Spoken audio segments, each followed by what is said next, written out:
Huwag mo na akong takasan. Wilfred, pakawalan mo na ako. Ano ba nangyayari? Bakit mo kami bigla iniwan na Amber na wala man lang paliwanag? Wilfred, hindi ako ang babaeng nararapat para sa'yo.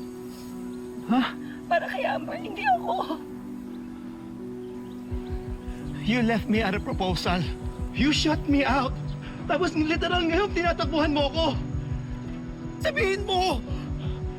Ano ba tinatakasan mo? Kailangan na natin tapusin ito dahil maling-mali ang nangyayari sa ating dalawa. Hindi mo ako kilala.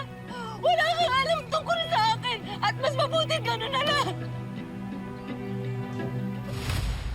Bakit? May problema ba? May nagawa ba ako? May nasabi ba ako sa'yo? Baka pwede natin ayusin to. Sabihin mo lang sa akin, aayusin ko. Malaki. Ano nga yung problema? Sabihin mo sa akin, hindi nagmumakot ka sa harapan mo. Malaki yung kasalanan ko sa'yo. Sabihin mo nga. Ano yung problema? Malaki yung kasalanan ko sa'yo. Kaya Amber, lalo na sa'yo. Ano nga yun? Sabihin mo sa akin, bakit ka biglang lumayo sa amin? Sabihin mo! Dahil sa asawa mo. Kay Joy. Kay Jocelyn?